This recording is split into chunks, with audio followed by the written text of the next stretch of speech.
Bon alors Pierre, le cross est prêt au Pouget ce soir.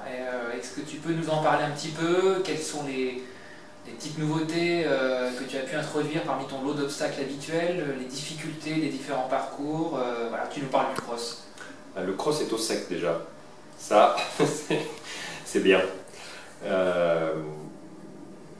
Alors la volonté de ce concours déjà, c'est un concours qui clôt la saison, c'est de faire quelque chose qui soit distrayant, instructif pour les chevaux et les cavaliers, en essayant de rester sur une note abordable, ni trop difficile, ni trop facile, que ce soit classant, mais en essayant d'éviter les juges de paix, des choses comme ça, ce qui n'est pas toujours facile parce que c'est un terrain que, pour moi en tout cas, que je dois encore apprendre. Même si on a déjà travaillé dessus l'année dernière, on n'a pas pu aller assez loin, et pour cause avec les inondations. Le cross est prêt, conforme, reconnaissable. Il nous reste un petit peu d'habillage à faire, poser des fleurs, des branches de sapin, des choses comme ça, la décoration. Qu'est-ce qui fait la particularité du terrain de cross ici au Pouget?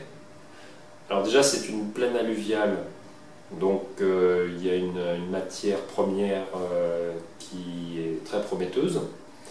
Et là il faut dire quand même qu'il y a eu un travail fait par l'équipe de Raphaël, à commencer, je crois d'ailleurs, surtout lui-même, et puis une paire d'assistants depuis l'année dernière, ne serait-ce que pour remettre en état le site après les inondations de 2011.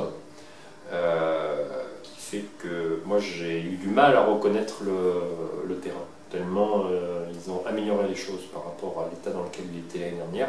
Même avant, l'année dernière c'était vraiment une première, avant les inondations il y avait un très beau site, mais ils l'ont considérablement amélioré en faisant un travail de base avec beaucoup d'apports, de sable alluvial, de choses comme ça qu'ils ont mis pour égaliser le sol, pour avoir une surface agréable, souple.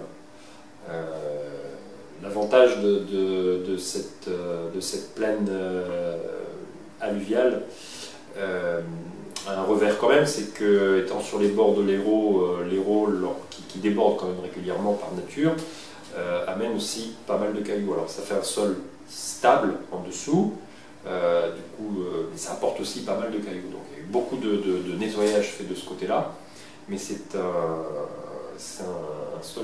terrain vraiment très intéressant.